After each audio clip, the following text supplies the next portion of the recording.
अस्सलाम वालेकुम dear student. Class 9 का जो है ग्रामर वर्क करेंगे आज हम लोग page number 98 and 99 and today we will learn about the direct and indirect narration. Very important related to your board exams. ठीक है, बोर्ड एग्जाम से related direct and direct narration जो है बहुत ही इंपॉर्टेंट होते हैं 9th and 10th क्लास के लिए। जो है डायरेक्ट एंड इनडायरेक्ट नरेशन में क्या डिफरेंस होता है। डायरेक्ट मीन्स ऐसी नरेशन या ऐसी स्पीच, मतलब जब हम किसी के बारे में बात कर रहे होते हैं तो जैसे किसी पर्सन ने बात की है सेम एज ऐसे ही उसे दूसरे इंसान तक कन्वर्ट कर देना। और उसकी निशानी क्या होती है, इसको आइडेंटिफाई करने की कैसे हमें पता चलेगा कि ये डायरेक्ट नरेशन है, वो इन्वर्टेड कॉमास के अंदर पुट होती है वो नरेशन। ठीक है, और इनडायरेक्ट नरेशन क्या होती है कि बात को अपने तरीके से थर्ड पर्सन को कन्वे करना, लेकिन सेम वही सेंस कन्वे हो जैसे उस इंसान ने बात की थी, बात को वो उसी बात को अगले इंसान तक पहुंचाना, लेकिन अपने तरीके के साथ। ठीक है, अब हमारे पास डायरेक्ट एंड इनडायरेक्ट नरेशन में दो स्पीचेस होती हैं। We have two speeches, reported speech and reporting speech. What is the difference between reported and reporting? Reported और reporting के दरमियान में क्या डिफरेंस होता है? देखिए, रिपोर्टेड स्पीच वो है जो इन्वर्टेड कॉमास के अंदर पुट होगी, जो कि पहले से किसी ने कह दिया है वो रिपोर्टेड होगा। और वो जो स्पीच, यानी कि अगर हम सेंटेंस डायरेक्ट और इनडायरेक्ट नरेशन करेंगे तो एक सेंटेंस के अंदर हमारे पास दो स्पीचेस होंगी, एक होगी रिपोर्टेड स्पीच और एक होगी रिपोर्टिंग स्पीच। ठीक है, और जब हम उसको डायरेक्ट से इनडायरेक्ट नरेशन में चेंज कर देंगे तो फिर उसके अंदर से इन्वर्टेड कॉमास जो होंगे वो रिमूव हो जाएंगे। क्यों? क्योंकि हम उसको डायरेक्ट से इनडायरेक्ट फॉर्म में ले आए हैं। तो जैसे अगर हम बात करते हैं किसी कोटेशन की, या कोई जो वेल सीइंग होती है, जो चीजें पहले से कही जा चुकी हैं और जमाना उनसे एग्री करता है, तो हम उनको कहाँ कोट करते हैं? कोटेशंस के अंदर कोट करते हैं, इन्वर्टेड कॉमास के अंदर। और क्यों करते हैं? क्योंकि उस चीज को वैसे का वैसा ही बयान किया जाता है। फॉर एग्जाम्पल अगर मैं कहती हूँ where there is a will there is a way, ठीक है, तो ये एक ऐसी चीज है जिससे सारे लोग एग्री करते हैं।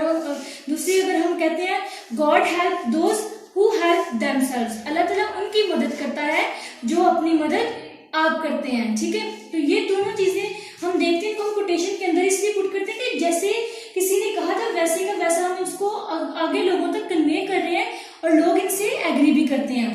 तो अगर हम बात करते हैं डायरेक्ट और इनडायरेक्ट नरेशन की, तो डायरेक्ट को आइडेंटिफाई करने का तरीका ये है कि जो बात किसी इंसान ने कही है उसको उसी तरीके के साथ हम बयान करते हैं तो वो इन्वर्टेड कॉमास के अंदर पुट होगी। और जब उसको डायरेक्ट से इनडायरेक्ट में लेके आएंगे, अपने तरीके से हम उसकी बात को बयान कर रहे हैं, लेकिन सेंस वही रहेगी उसकी बात जो उसने की है, लेकिन वो इन्वर्टेड कॉमास को रिमूव कर दिया जाएगा। ठीक है, ये यहाँ तक बात होगी। अब जो है यूज ऑफ इन्वर्टेड कॉमा, जिसको हम क्या कहते हैं? कोटेशन मार्क्स कहते हैं। ठीक है, ऐसे जो हमारी रिपोर्टेड स्पीच होगी ऐसे पुट होगी। तो जो फर्स्ट वाली स्पीच आपकी होगी वो रिपोर्टिंग कहलाएगी, जो कि आप अभी बताने लगे हैं, she said, yes she is saying. और अगर जो कहा जिसके बारे में बता रहे हैं, जो कि पहले से किसी ने कहा हुआ है, ठीक है, जिसकी बात अब पहले से कही गई और आप अगले इंसान तक कन्वे करने लगे हैं, वो आपकी क्या कहलाएगी? Reported speech. Is it clear? अब हम रूल्स की अगर हम बात करते हैं कि डायरेक्ट को इनडायरेक्ट नरेशन में चेंज करने के लिए क्या रूल्स फॉलो होते हैं, तो हर टेंस का डिफरेंट रूल होगा। अगर फॉर एग्जाम्पल हम बात करते हैं प्रेजेंट इंडेफिनिट की, तो present indefinite becomes past indefinite. अगर हम बात करते हैं प्रेजेंट कॉन्टिन्यूअस की, तो present continuous becomes past continuous. ठीक है, इसी तरह आगे से पास्ट की काइंड्स हैं वो किसके अंदर मर्ज होंगी? पास्ट की पास्ट इंडेफिनिट है तो वो पास्ट परफेक्ट बन जाएगा। अगर फ्यूचर की हम बात करते हैं तो फ्यूचर की काइंड भी एक दूसरे के अंदर मर्ज होंगी, लेकिन प्रेजेंट इंडेफिनिट जो है वो टोटली किसमें कन्वर्ट हो जाएगा? प्रेजेंट की सारी काइंड, मतलब present indefinite becomes present, past indefinite, present continuous becomes past continuous, present perfect becomes past perfect, and present perfect continuous becomes past perfect continuous, और sometimes present perfect continuous remains unchanged। वो unchanged रहता है, उसको change नहीं हम लोग करते हैं।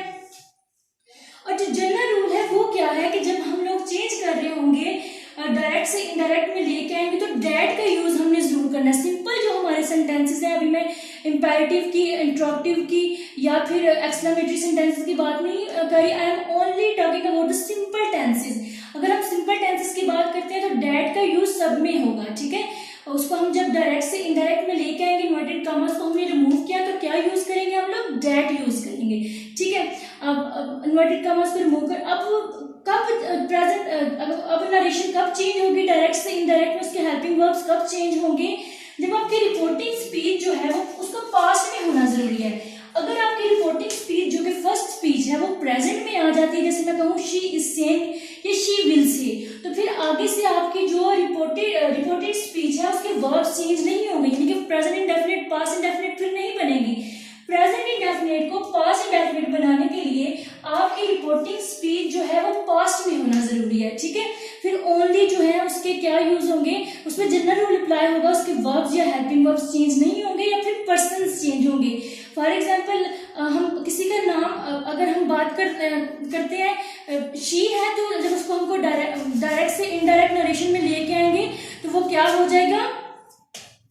अगर हम प्रेजेंट इंडेफिनिट की बात करते हैं, इसके रूल मैंने लिखा है subject plus first form of verb plus S plus object, ठीक है। ये हमारा रूल किसका है, प्रेजेंट इंडेफिनिट का।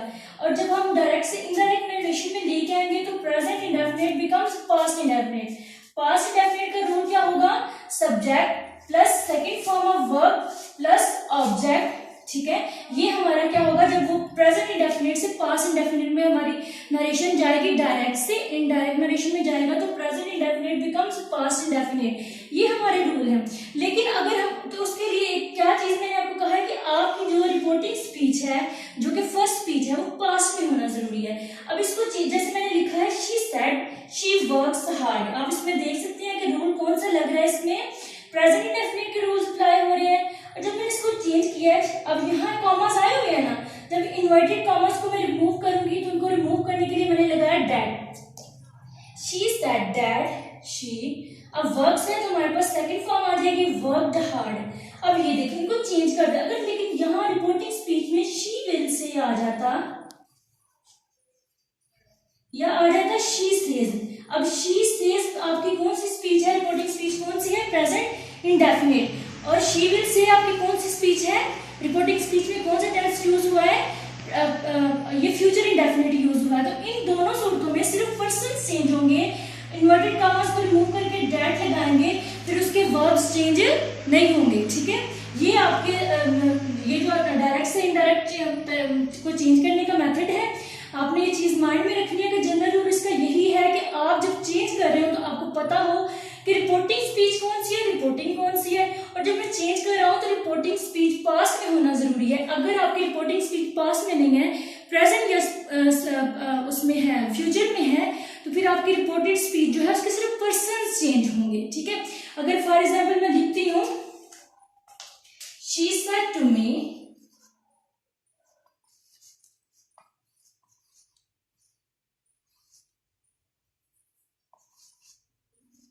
ठीक है, तो ये हमारे कौन सी है भला, ये जो स्पीच है वो कौन सी स्पीच है, ये हमारी रिपोर्टिंग स्पीच है। तो आई किसमें, ये पास्ट में। लेकिन अगर मैं इसको लिख दूं she will say to me,